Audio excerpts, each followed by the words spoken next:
Hi friends, RD পরিবারে সকলকে স্বাগত জানিয়ে আবারও চলে এলাম একটা নতুন ভিডিও নিয়ে। তো এখন বাজে সন্ধ্যে 7টা মতো, আর আজ হচ্ছে শনিবার। তো এখন থেকেই আমি আমার ভিডিওটা স্টার্ট করছি। তো এই সন্ধ্যের সময় আমি কেন সবজি কাটতে বসেছি বলো তো বন্ধুরা?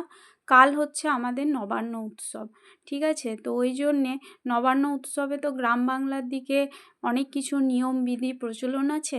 তো সেই সমস্ত পালন করতে করতে রান্নার দিকে যদি কিছুটা কাজ এগিয়ে না রাখি তো ভীষণ দেরি হয়ে যাবে। তাই আমি গতকাল যেগুলো রান্না হবে সেগুলোকে সব কেটে রেখে দিচ্ছি।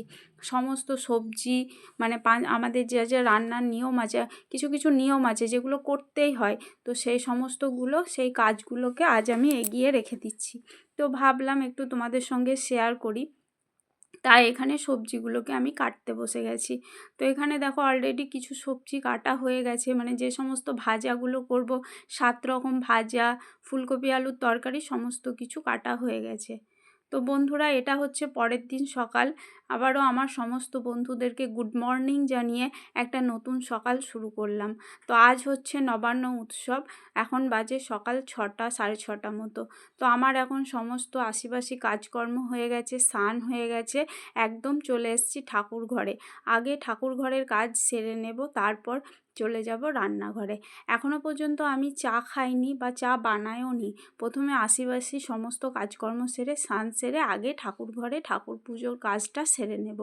তো দেখো এখানে আমি আলপনা দিচ্ছি, আর আমার ভিডিওটা তোমাদের দাদাভাই করে দিচ্ছে। আর এত সকালে স্নান করেছি তো প্রচণ্ড ঠান্ডা লেগে গেছে বন্ধুরা, তার জন্যে মানে সোয়েটার না পরে আমি ঠাকুর ঘরে যেতে পারিনি।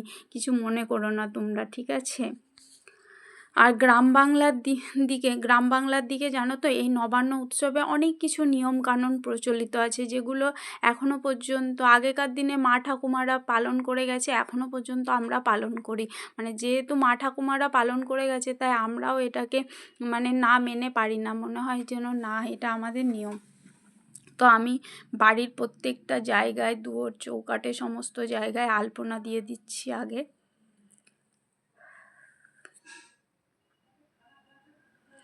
আর এ পর্যায়ে বলি, আমার চ্যানেলে যদি কোনো নতুন বন্ধু এসে থাকো তো প্লিজ আমার চ্যানেলটা সাবস্ক্রাইব করে আমার পাশে থেকো। আমার বেল নোটিফিকেশানটা অন করে রেখো, যাতে আমার সকল ভিডিওর নোটিফিকেশান তোমাদের কাছে পৌঁছে যায়। আর যারা এই কাজটা করে রেখেছো তাদেরকে জানাই, সেই সমস্ত বন্ধুদেরকে জানাই অসংখ্য অসংখ্য ধন্যবাদ। নবান্ন কথার মানে হচ্ছে নতুন অন্ন। তো আমাদের গ্রাম বাংলার দিকে এই নবান্ন উৎসবটাকে একটাই কথা বলে থাকে, নতুন অন্ন গ্রহণ করার জন্যে কিছু উৎসব পালন করে নতুন অন্ন গ্রহণ করা হয়। অনেক কিছু হয়ে থাকে, অনেক অনেক জায়গায় ঠাকুরের পুজো পার্বণ নিয়ে অনেক ধুমধাম হয়ে থাকে। শহরাঞ্চলে হয়তো নবান্ন উৎসব হয়, কিন্তু গ্রাম বাংলার মতো এত নিয়ম কানুন মেনে এত উৎসব অনুষ্ঠান করে পালন করা হয় না। তাই গ্রাম বাংলার দিকে নবান্ন উৎসব হচ্ছে একটা আলাদা জিনিস। তো আমার সমস্ত জায়গায় আলপনা দেওয়া কমপ্লিট হয়ে গেছে। সমস্ত জায়গায় আলপনা দেওয়া কমপ্লিট হয়ে গেছে। এখন আমি চলে যাব ঠাকুর ঘরে। ঠাকুর ঘরে বেশ কিছু কাজ রয়েছে, মানে মা অন্নপূর্ণার ঘট ভরা থেকে আরম্ভ করে বেশ কিছু কাজ রয়েছে, সেগুলো করতে আমার অনেকটা টাইম চলে যাবে। আর এই ফাঁকে আমি তোমাদের দাদাভাইকে বলেছিলাম যে তুমি একটু চা বানিয়ে, মানে আমার শাশুড়ি মাও উঠে গেছে ঘুম থেকে, তো বললাম তুমি একটু চা বানিয়ে নিজেদের মতো করে খেয়ে নাও, আমি চাটা পরে খাবো। আমি পুজোর কাজটা কমপ্লিট করে নিই, তারপর আমি চাটা খাবো।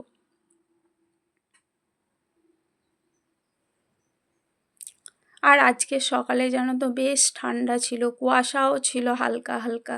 তাই এত সকালে হয়তো সবার পক্ষে স্নান করা সম্ভব হবে না, তো আমিই একমাত্র স্নান করে নিয়েছি। আর এ দেখো আমার ঠাকুর ঘরের পুজো কমপ্লিট। আমি ঠাকুর ঘরে পুজো কমপ্লিট করে আমার ভগবানকে তোমাদের একটু দর্শন করিয়ে দিলাম। আমার ঠাকুরের সিংহাসনটা আজকে কেমন লাগছে তোমরা প্লিজ অবশ্যই কমেন্টের মাধ্যমে জানিও। ঠাকুর ঘরের পুজো কমপ্লিট করার পর এখন আমি চলে যাব মন্দিরে। মন্দিরে যাওয়াটা আমি তোমাদের সঙ্গে শেয়ার করতে পারিনি, কারণ মন্দির থেকে প্রসাদ এনে সেই প্রসাদ আগে সবাই মুখে নিয়ে তারপর নবান্ন মানে খাওয়া যাবে, যেটাকে নতুন চাল গুঁড়ো দিয়ে বানানো হয় সেটা খাওয়া যাবে, তার আগে নয়। তাই আমি এখন চলে যাব আমাদের কাছের মন্দিরে। তো মন্দির থেকে এসে একদম আমি ঢুকে গেছি রান্নাঘরে বন্ধুরা। যেহেতু আজকে অনেক রকমের রান্না হবে তো বেশ খানিকটা টাইম লাগবে, তাই সকাল সকাল রান্নাঘরে ঢুকে গেছি। এখন আমি মুগের ডালটাকে একটু ভেজে নিচ্ছি। এদিকে দেখো বেগুন ভাজা হয়ে গেছে, মুগের ডাল সিদ্ধ করতে দিয়েছি, এখানে মূলো ভাজা বসিয়ে দিয়েছি। আসলে আজকে 7 রকমের ভাজা হবে, তো একে একে সমস্ত ভাজাগুলো আমি কমপ্লিট করে নেব, তারপর অন্যান্য রান্নাগুলো করব।